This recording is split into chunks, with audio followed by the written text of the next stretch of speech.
હવે પ્રકાશનું વક્રીભવન, જ્યાં સુધી પ્રકાશ એક જ માધ્યમમાં કે એક સમાન માધ્યમમાં ગતિ કરતો હોય ત્યાં સુધી હંમેશા સુરેખ માર્ગે ગતિ કરે. જ્યારે પ્રકાશ એક પ્રકારના માધ્યમમાંથી બીજા પ્રકારના માધ્યમમાં, એટલે એક પ્રકારના સમાન માધ્યમમાંથી બીજા પ્રકારના સમાન માધ્યમમાં જાય ત્યારે એ પોતાનું જેમ કહી શકાય કે માર્ગ બદલે અથવા બે માધ્યમને છૂટી પાડતી સપાટી પાસેથી એ સહેજ વાંકું વળે. આ જે વાંકા વળવાની જે ઘટના છે એને પ્રકાશનું વક્રીભવન કહેવાય. ધારો કે આપણે ઉદાહરણ તરીકે વિચાર કરીએ કે આપણે બે માધ્યમ છે, હવા પાણી, કાચ હવા, પાણી કાચ. તો પ્રકાશનું કિરણ જે છે એ પ્રકાશનું કિરણ જ્યારે એક માધ્યમમાંથી બીજા માધ્યમમાં પ્રવેશે, જો માધ્યમ એક જ હોય તો પ્રકાશનું કિરણ જે છે એ સીધું સુરેખ જતું રહેશે આમ. પણ હવે અહીંયા આ માધ્યમ એક છે, આ માધ્યમ બે છે. આ એક સમાન માધ્યમ છે, આ બીજું સમાન માધ્યમ છે. એટલે જ્યારે માધ્યમ બદલાઈ જાય ત્યારે શું થાય તો બે માધ્યમની છૂટી પાડતી સપાટી પાસેથી કાં તો એ આ દિશામાં જાય અથવા એ આ દિશામાં જાય, મતલબમાં પોતાનો માર્ગ બદલે વાંકું વળે. આ ધારો કે PQ જે આપણે આપાત કિરણ કહીએ તો આપાત કિરણે આપાત બિંદુ આગળ દોરેલો જે લંબ જે છે એ લંબ સાથે બનાવેલો ખૂણો આપાત કોણ I થાય અને QR એ વક્રીભૂત કિરણ કહેવાય, જેનું વક્રીભવન થયું એમ કહેવાય. એટલે કે આ Q બિંદુ પાસેથી પોતાનો માર્ગ બદલે સહેજ વાંકું વળે તો આ વાંકા વળવાની ઘટના છે એને પ્રકાશનું વક્રીભવન કહેવાય. આપણે નાના હતા ત્યારે આ ભણી ચૂકેલા છે. પાણીના ગ્લાસમાં આપણે પેન્સિલ મૂકી તો તૂટેલી દેખાય, સાઈડ ઉપરથી જોઈએ તો. અજાણ્યા તળાવમાં કે જળાશયમાં પગ મૂકવા જાવ હાનિકારક છે અથવા હિતાવહ નથી. કેમ? કારણ કે તળિયાનો આપણને ખ્યાલ નહીં આવે, તળિયું વક્રીભવનને કારણે થોડું ઊંચું દેખાય એટલે ઊંડાઈનો ખ્યાલ નહીં આવે. પાણીમાં રહેલી માછલીને વીંધવી મુશ્કેલ છે. આ બધા જે કંઈ ઉદાહરણો જે છે એ ઉદાહરણો પ્રકાશના વક્રીભવનને લીધે છે. તો આ જે કંઈ QR જે ખૂણો આ લંબ સાથે ખૂણો બનાવે એને વક્રીભૂત કોણ R કહેવાય. હવે જેવી રીતના પરાવર્તનના આપણે બે નિયમો જોઈ ગયા તેવી રીતના વક્રીભવનના પણ બે નિયમો છે. એમાં પહેલો જે નિયમ જે છે એ પહેલો નિયમ એ PR, જે કિરણ PR જે છે તે આપાત બિંદુ આગળ દોરેલો લંબ અને વક્રીભૂત કિરણ આ ત્રણે હંમેશા એક જ માધ્યમમાં હોય. આપાત કિરણ, વક્રીભૂત કિરણ અને આપાત બિંદુ આગળ દોરેલો લંબ આ ત્રણે હંમેશા જે છે એ એક જ માધ્યમમાં હોય વક્રીભવનની અંદર. બીજો નિયમ જે છે એ આપાત કોણ અને વક્રીભૂત કોણનો સાઇન, એટલે વક્રીભૂત કોણનો સાઇન, આપાત કોણનો સાઇન, આ બંનેનો ગુણોત્તર જે છે આ બંનેનો ગુણોત્તર એ હંમેશા અચળ રહે. આપાત કોણનો સાઇન અને વક્રીભૂત કોણના સાઇનનો ગુણોત્તર અથવા વક્રીભૂત કોણનો સાઇન અને આપાત કોણના સાઇનનો ગુણોત્તર જે છે એ હંમેશા અચળ રહે. એ અચળ શું રહે, કેટલો રહે આપણે અત્યારે ડિસ્કસ કરવાના છે, પણ એ હંમેશા એ જે છે આ ગુણોત્તર એ અચળ જ હોય. હવે માધ્યમનો નિરપેક્ષ વક્રીભવનાંક. તો વક્રીભવનાંક શું છે? તો વક્રીભવનાંક માધ્યમનો ગુણધર્મ છે જેના પરથી નક્કી થશે કે એ કેટલા પ્રમાણમાં માધ્યમનું વક્રીભવનાંક કરે. હવા તો એનું નિરપેક્ષ વક્રીભવનાંક અથવા શૂન્યાવકાશનો 1 લેવામાં આવે. એની સાપેક્ષે જે વધારે વક્રીભવનાંક કરતું હોય માધ્યમ, એટલે કે પ્રકાશને કિરણને વધારે વાંકું વાળતું હોય તો એનો વક્રીભવનાંક એના કરતાં વધારે હોય. પાણી કરતાં કાચ વધારે, કાચ કરતાં ફ્લિન્ટ કાચનો વધારે, હીરો ડાયમંડનો વક્રીભવનાંક સૌથી વધારે. તો જેમ વક્રીભવનાંક વધારે હશે તેમ માધ્યમ એમ કહી શકાય કે વધુ પડતું જે છે વક્રીભવન કરે. તો એને વ્યાખ્યાયિત કેવી રીતના કરી શકાય? તો માધ્યમના નિરપેક્ષ વક્રીભવનાંકને વ્યાખ્યાયિત કરવું હોય તો પ્રકાશનો શૂન્યાવકાશમાં વેગ ડિવાઇડેડ બાય પ્રકાશનો એ માધ્યમમાં આપેલા માધ્યમમાં વેગના ગુણોત્તર શું કહેવાય? તે માધ્યમનો નિરપેક્ષ વક્રીભવનાંક કહેવાય, એટલે કે C/V. બરાબર. પ્રકાશનો શૂન્યાવકાશમાં વેગ ભાગ્યા પ્રકાશનો તે માધ્યમમાં વેગ. જો આપણે આ રીતે લખીએ N2/N1, તો N2/N1 માટે શું લખાય? તો આ N1 એટલે પહેલા માધ્યમનો વિસ્તાર, તો પહેલા માધ્યમની સાપેક્ષે બીજા માધ્યમનો વક્રીભવનાંક આવું લખાય. એટલે કે n2 upon n1 આ બંને માધ્યમ એકનો નિરપેક્ષ વક્રીભવનાંક, માધ્યમ બે નો નિરપેક્ષ વક્રીભવનાંક. જો આપણે બે માધ્યમોની વાત કરતા હોય તો એને આ રીતે લખાય n2 પણ. તો ઇઝ ઇક્વલ્સ ટુ શું લખાય? તો ઇઝ ઇક્વલ્સ ટુ, તો જો નિરપેક્ષ વક્રીભવનાંક એ માધ્યમના વેગના વ્યસ્ત પ્રમાણમાં છે. જેમાં વેગ ઓછો છે વક્રીભવનાંક વધારે, જેમાં વેગ વધારે વક્રીભવનાંક ઓછો. તો આ v1 upon v2, જ્યાં v1 એટલે પહેલા માધ્યમમાં પ્રકાશનો વેગ, v2 એટલે બીજા માધ્યમમાં પ્રકાશનો વેગ. તો આ સાપેક્ષ વક્રીભવનાંક થયો. ધારો કે હું આ રીતે લખું wg, તો પાણીની સાપેક્ષે કાચનો વક્રીભવનાંક, પાણીની સાપેક્ષે કાચનો વક્રીભવનાંક બરાબર છે. તો આપણે એને આ રીતે વ્યાખ્યાયિત કરીએ, કાચનો નિરપેક્ષ વક્રીભવનાંક છેદમાં પાણીનો. તો પ્રકાશનો પાણીમાં વેગ, પ્રકાશનો કાચમાં વેગ, આ રીતે આપણે વ્યાખ્યાયિત કરી શકીએ. બે માધ્યમ તરીકે એક કાચ લઈને એક પાણી લઈએ, તો પાણીની સાપેક્ષે કાચનો ગ્લાસનો વક્રીભવનાંક, તો ગ્લાસનો વક્રીભવનાંક છેદમાં પાણીનો નિરપેક્ષ વક્રીભવનાંક. તો વેગના સંદર્ભમાં વાત કરવી હોય તો પાણીનો પ્રકાશનો પાણીમાં વેગ ભાગ્યા પ્રકાશનો ગ્લાસમાં વેગ. તો આપણે કહી શકાય કે પાણીની સાપેક્ષે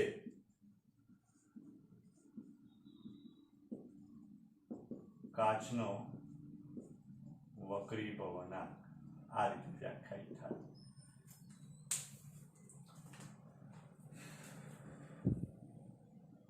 હવે સ્નેલનો નિયમ, જ્યારે બી વક્રીભવન થાય ને એક્ઝામ્પલમાં કે એમસીક્યુમાં ગમે ત્યાં કે બીજી કોઈ થિયરીમાં વક્રીભવન થાય અને જો આગળ ગણતરીનો વિચાર આવે તો સ્નેલના નિયમની મોટે ભાગે જરૂર પડે.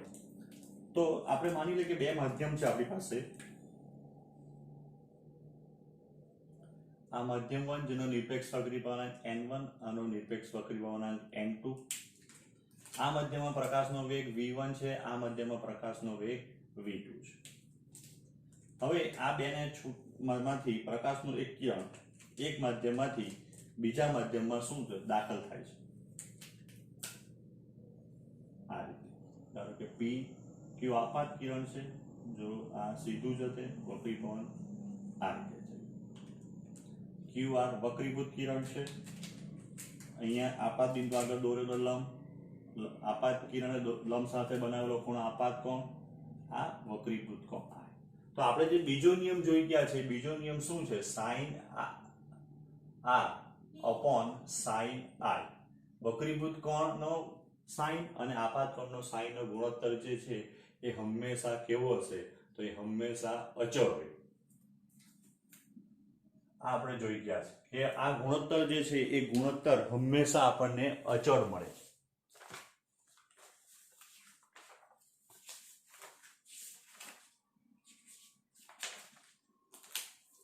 એટલે આ રીતે પણ લખી શકાય કે sin i upon sin r is equals to, તો is equals to n12.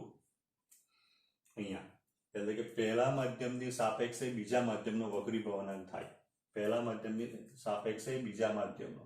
એને વ્યાખ્યાયિત કરવું હોય તો આ રીતે કરી શકાય. બરાબર. હવે ધારો કે આપણે માધ્યમ 1 નો નિરપેક્ષ વક્રીભવનાંક વ્યાખ્યાયિત કરીએ. માધ્યમ 1 નો નિરપેક્ષ વક્રીભવનાંક તો એ n1 બરાબર c upon v1 થવાનો, બીજા માધ્યમ માટે n2 બરાબર c upon v2 થવાનું. તો therefore n21 બરાબર n2 upon n1 બરાબર, તો n2 upon n1 બરાબર લખવું હોય તો n2 એટલે આ v2 c v1. તો therefore n2 upon n1 બરાબર v1 upon v2. પણ v1 upon v2 બરાબર તો કોણ છે? sin i upon sin r. તો therefore n1 sin i બરાબર n2 sin r. અથવા એમ કહી શકાય n sin theta બરાબર અચળ. જેટલી બી વખત વક્રીભવન થાય, જેટલી બી વખત, અહીંયા એક જ વખત થયું છે તો આપાત કોણનો સાઇન એનો વક્રીભવનાંકનો ગુણાકાર, વક્રીભૂત કોણનો સાઇન એનો વક્રીભૂત કોણનો ગુણાકાર, આ હંમેશા અચળ જ રહે. ધારો કે 100 વખત વક્રીભવન થાય તો n1 sin θ1 બરાબર n 100 sin θ 100 લખી શકાય, કારણ કે n sin θ બરાબર કેવું થાય? અચળ. જેવી રીતના બોયલના નિયમમાં p1 vm બરાબર p2 v2 બરાબર p3 v3 p4 v4 આ રીતના લખાયા કરે, તો એ જ પ્રમાણે અહીંયા આપણે એમ કહી શકાય કે જેટલા બી વખત હશે, જેટલી વખત અહીં આગળ વક્રીભવન થતું હશે તો એની આગળ બી આપણે n3 sin એવી રીતના લખી શકીએ. જેમ આગળ વક્રીભવન થાય તેમ બધાના જ n અને sin નો ગુણાકાર જે છે ખૂણાનો એ હંમેશા અચળ રહેશે.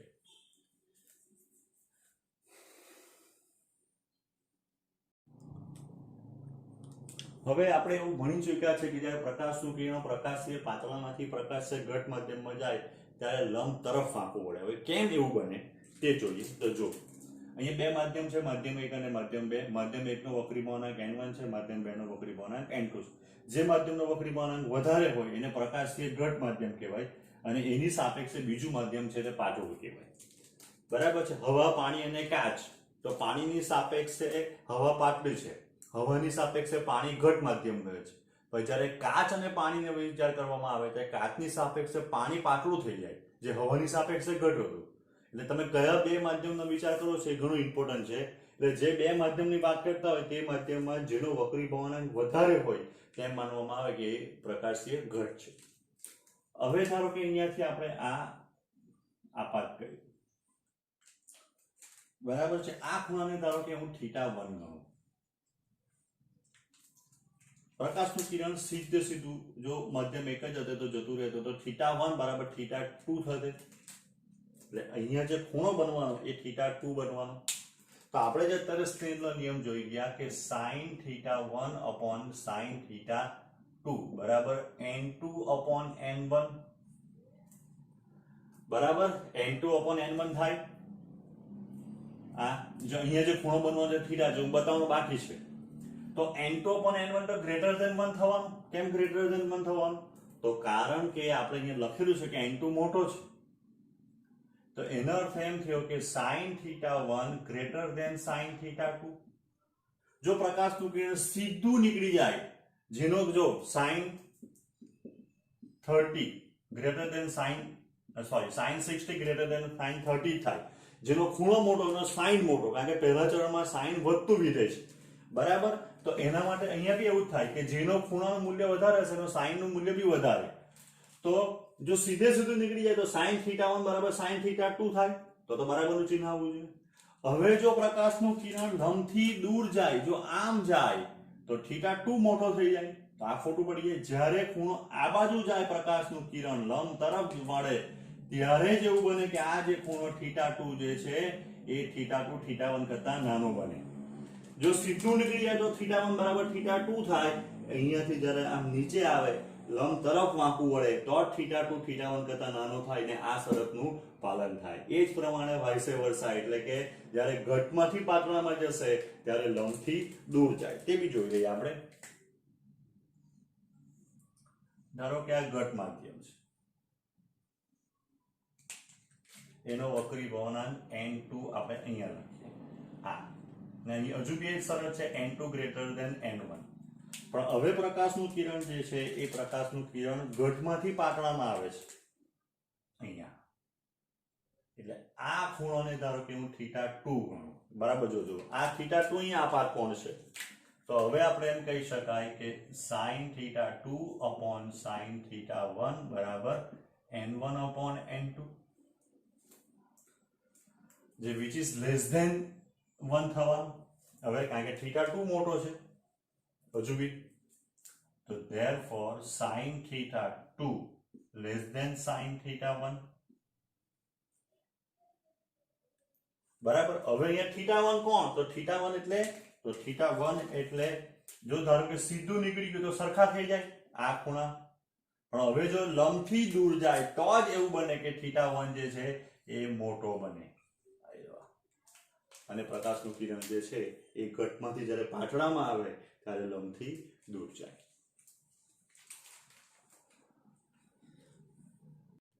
હવે લેટરલ શિફ્ટ. લેટરલ શિફ્ટ એટલે કોઈ એક દિશામાં શિફ્ટ આપે. શિફ્ટ એટલું શું અત્યારે તમને બતાવું. માની લો કે પ્રકાશનું કિરણ જે છે એ પ્રકાશનું કિરણ અહીંયા એક માધ્યમ પર આપાત થાય છે.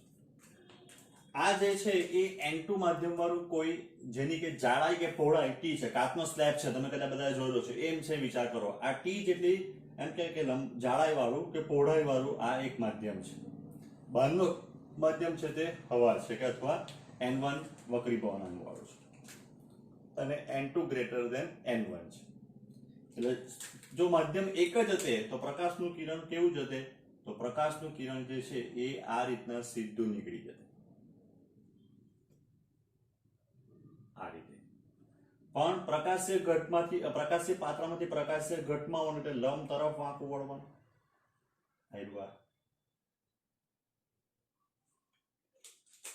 હવે આ P, આ Q અને ધારો કે આ R બિંદુનો વિચાર કરવામાં આવે તો R બિંદુ પાસે ફરી પાછું એ શું થવાનું? તો R બિંદુ પાસે ફરી પાછું એ વક્રીભવન પામવાનું.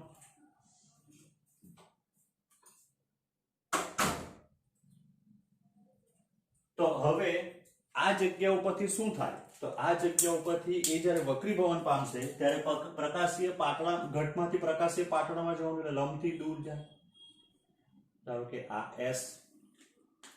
તો હવે આને જો આપણે એમ કહીએ કે આ આપાત કોણ I, આ વક્રીભૂત કોણ R, તો આ બી R જ બનવાનું, બરાબર. અહીંયા પ્રકાશનું કિરણ સીધે સીધું આમ જતું હતું, એની જગ્યા ઉપર આટલું ખસી ગયું. જો આ રસ્તો એનો બદલાઈ ગયો. તો જો આના પરથી લંબ દોરું આના ઉપર, હું આ ધારો કે આ બિંદુને N લખું તો Rn જે છે જેને હું X કેમ તો X શું બનશે? લેટરલ શિફ્ટ બને. આ આખો ખૂણો જે છે આ આખો ખૂણો I થાય અભિકોણ પ્રમાણે. તો અહીંયા વચ્ચે જે આટલો ખૂણો બન્યો આ ખૂણો એ I માઇનસ R થવાનો. તો હવે આપણે શોધવાનું છે આ લેટરલ શિફ્ટ X નું સૂત્ર. કે લેટરલ શિફ્ટ એટલે પ્રકાશનું કિરણ પહેલા સીધે સીધું અહીંથી જતું હતું એ હવે X જેટલું આ બાજુ ખસી ગયું. તો જો પહેલા ત્રિકોણ QRN માં હું sin I minus R find કરું. કેમ? તો જો મને આ QR ખબર પડી જાય એવું છે થોડો વાર એને. X એની સામેની બાજુ છે મારે શોધવાની છે. તો એ X upon QR લખી શકાય, સામેની બાજુ ભાગ્યા કર્ણ. તો therefore lateral shift X બરાબર QR sin 1 minus R. હવે QR શોધવા માટે ત્રિકોણ Q, ધારો કે અહીંયાનું નામ આપું T, તો ત્રિકોણ QTR માં આ કાટખૂણો થવાનો એટલે QR કર્ણ થવાનો. આ મને ખબર છે QT શું છે? તો T માધ્યમની જાડાઈ કે માધ્યમની આપણે એમ કહેવાય કે સેકન્ડ માધ્યમ. તો એના માટે હું હવે cos R લખું. તો cos R માટે શું થવાનું? તો પાસેની એટલે કોણ થઈ જવાનું? T, બરાબર. આટલો T છે લંબાઈ. આ તો I તો કોના માટે લખેલું છે? આખો આ ખૂણા માટે. ડિવાઇડેડ બાય QR એનો કર્ણ. તો therefore QR બરાબર T upon cos R. એ કિંમત અહીંયા મૂકી દઈએ આપણે તો આપણને લેટરલ શિફ્ટનું પહેલું સૂત્ર મળી જશે. X બરાબર T upon cos R sin I minus R. આ આપણને પહેલું સૂત્ર મળશે કોનું? લેટરલ શિફ્ટનું. લેટરલ શિફ્ટ શોધવા માટેનું આપણને આ પહેલું સૂત્ર મળશે. હવે જો ખૂણાઓ નાના હોય તો sin I minus R is nearly equals to I minus R થાય. પણ cos R is nearly equals to 1 થઈ જાય, કારણ કે cos 0 છે તે 1 થાય. ખૂણા નાના થાય તો sin θ equals to θ ઘણી વખત આવી ગયું છે. તો cos 0 1 થાય એટલે જ્યારે R બહુ નાનો હોય તો cos ની કિંમત 1 ની નજીક જવા માંડે. તો હવે સૂત્ર બનવાનું X બરાબર T I minus R. X T I common કાઢી લેમ તો 1 minus R upon I. હવે જો આ જગ્યા ઉપર સ્નેલનો નિયમ વાપરીએ તો આ જગ્યા ઉપર સ્નેલનો નિયમ આવશે N1 sin I બરાબર N2 sin R. પણ ખૂણા નાના હોય તો N1 I બરાબર N2 R થાય. sin θ equals to θ માટે. તો એનો અર્થ એમ થયો કે N1 sin I બરાબર N2 R. તો therefore R by I equal R2 upon sorry R by I equals to